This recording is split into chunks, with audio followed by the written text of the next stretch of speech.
вчера мислам дека беше помалку, се надевам дека ова иницијатива ќе изгледаме до крај, заради тоа што ние града Полиоша постојуваат единствени работи, така што прашање човечки живот, така да сега треба навикувања дека ќе биде, не знам, месец, за 2, за 3 ги постави овие кои што се тука пред нас, меѓутоа тоа не решава ништо, тоа што преку тоа поминуваат со преголем не се паѓа совест на самите возачи. Се негдека брза, оваа улица готово како се правеше главната, целиот сообраќај беше према Охрид, од оваа страна сега кој биде ситуација гужва на главна да доаѓаат сите тука и тука што побрзо гледаат да поминат и тоа со преголеми брзини. Значи, буквално не пешаци не може со кола да се вклучи со сообраќај на оваа улица. Дотолку стварно е страшно и алармантно. Плюс тоа училиште кое што е најголемо на ниво на општина Ѓорче Петров, каде што има премногу дечиња, зашто ние не можеме да ги затвориме дома, да седат, сакаме да бидат самостални, да пунува возраст, да ги пушти слободно, да излезат до школски клуб, да изиграат со погарчиња со се. Меѓутоа условите очигледно не ни дозволуваат. Оваа иницијатива мислам дека ќе биде до крај од страна на граѓаните, заради тоа што стварно се револвирани, бидејќи до сега нема слух, едноставно институциите се вадеа на тоа дека надлежно е град Скопје, меѓутоа јас се надевам деновиве во разговор со градоначалникот што е спремен да реши овој проблем, без разлика што до сега се имаше преку град Скопје, се заземе за да го што побрзо реши овој случај, што е во корист на сите граѓани, поготово на општинава, каде што стварно е алармантно и се надевам дека ова ќе биде последен случај, да не дојде до некои поголеми последици во овој момент, само најдобро да биде за детето кој што случи вчера. Јас мислам дека само еден семафор нема да реши оваа улица.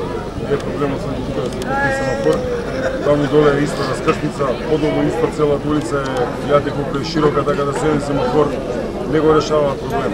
Мимо семафорот на 2-3, макар на 3 места ударни, мора да се стави и лежачи полицајци, али не е активно. Значи, поголем облик, заради тоа што само така може да рече друго. Жале да само семафора да се стави, пак ќе биде исто. Знајќи, од страна на главната улица ќе што има семафор, има се, пак не се почитува за ветерите знаци, да се појавуваат некои генови стварно полиција на домино улицата, меѓутоа тоа е многу малку кратко трае, да се децава забајле прва смена за на училиште, меѓутоа после од тоа проблемот е пак исто, знаеш, децава не можеш да ги ограничиш од толку до толку ќе излегувате надвор, а после тоа нема надвор излегува. Така да се надевам и на помасовно со страна на граѓаните, уште еднаш апелирам, мора ова да се избориме за да го решиме, заради тоа што се работи за сите нас, заедно, пред се, за нашите деца. Улицава е доста само момент, се води со големи години, со 6 години, овде има деца. Овие шаришни слави овдека препреки, тоа не користи ништо. Ги поминуваат, ги заокупуваат, така дојде до страдање на деца. Никакви не се почитува, ние не правиме. Барем нешто се презим, дали полицајци се постават на улицава семафори, инаку ништо не правиме. До сега повеќе пати апелирано да се наместат семафори, меѓутоа не се наместени и не се. Имаше пред месец дена два исто дете прегасено, па имаше жртва тука. Значи не се почитува, ние не правиме. Сообраќајните правила овде кога Ѓорче не се почитува. Нарочито во вечерните часови. Да секој раскрсник барем да има семафор.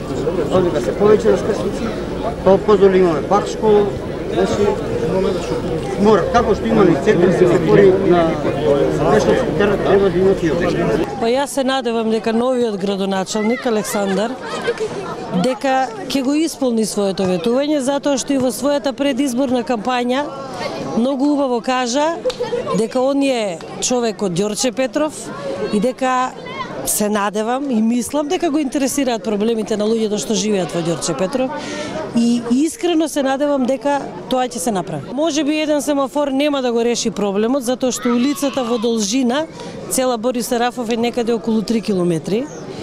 И не се проблем само лежечките полицајци што нели бараме да се постават заради безбедноста на децата во училиштето. Проблемот е и со паркираните коли по самата улица, затоа што, верувајте, ако сте пешак на оваа улица, вие треба да имате една невозможна мисија за да ја поминете улицата за да стасате до своето одредиште. Како возрасен, а камоли како дете. Полиција има. Да. Сум видела, има. Оваа улица е многу ризична, уште која се прошируваше, нашите граѓани дадоа предлог да се стават семафори за да се подобри безбедноста. Меѓутоа, тогашниот градоначалник на градот Скопје тоа не го разбра, не го послуша. Ова се сега збива е катастрофа. Мислам дека полицијата своите должности не ги врши воопшто. Министерството за внатрешни работи да се замисли и министерот да издаде строги наредби за сообраќајот да се вршат должности до крај. Нема никаква контрола. На главната улица Ѓорче Петров со 160 на сат на црно светло поминуваат. По оваа улица која е булеварија на градот исто така. Да се преземат хитно мерки, во спротивно на вистина не можеме и не знаеме како би се расправија со овие тешки последици за народот. Додека не се исполни ветувањето, да биде поставен нов семафор, да се зголеми безбедноста, сигурно ние како граѓани ќе преземеме мерки и тоа многу радикални мерки со цел безбедноста да се зголеми на нашите граѓани. Не функционира системот, не функционира полицијата, не функционира, тоа му е на сите јасно. И јасно ние нас на сите и затоа ние сме приморани како граѓани да нешто направиме, ќе видиме, ќе ги разработиме, повеќе модалитети постојат, како да се сите натераат да работат или да се преземат граѓанските организации да формираат одредени друштва кои ќе се грижат за безбедноста во сообраќајот.